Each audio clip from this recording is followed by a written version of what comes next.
To those watching, why you think J.D. Vance is the best man to run with your father? Listen, I think he's lived the epitome of the American dream story. I think he's the guy that's capable of bringing that same success that he was able to have, coming from nothing, coming from Appalachia, and succeeding at a level that no one could possibly fathom. If you've read Hillbilly Elegy, I think it's one of the great books. I read it like when it first came out, before he was even sort of on board with Trump or believed that Trump could be the guy that can do that. He's just been an incredible fighter ever since he saw that it was real. And that kind of energy for the movement, for the country, for jobs, for world peace, I couldn't be happier. I'd be remiss if I didn't ask. It's been a heck of a 48 hours for your family. It has. How is your father? How are your siblings? How are you processing this? It was interesting. It was the first couple hours after I heard about it. It took me about 90 minutes before I could even get a hold of him and get any real news what was actually happening. So that was sort of crazy, and managed to get my kids together. It was Saturday evening. I was with my children, and that was sort of odd. But it was actually far more somber after a couple hours. Even once I spoke to him and he was okay, and we were almost even joking about it. I just said, "Hey man, when he got up, defiant, to keep going and fighting."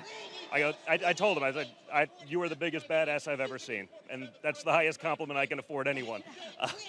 Perhaps a little bit crude, but it's the reality.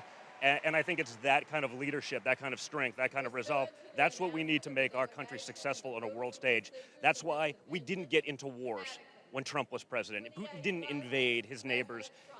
That kind of resolve is so important. That's gone. That's missing from America right now, and we can bring it back. It was a stunning thing to happen. Has he had enough time to really process what happened? Is this the right place for him to be this week?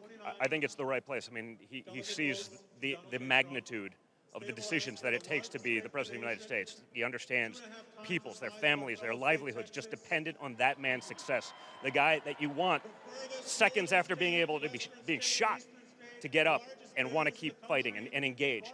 That's exactly what we need. So he gets it. He understands the moment. He's never going to stop and he's never going to back down. That's not his style. I was struck by your sister and your brother, and I think yourself, saying that, it was the anniversary of your mother's death, and it's belief that you guys think she had some sense of protection over him. There's almost nothing other than some sort of divine intervention. When you see that, when you watch it play out, I mean, I was a nationally ranked competitive shooter. I understand what, man, there's a lot that had to happen to make that not much worse of a conversation, so to speak. Are you worried at all about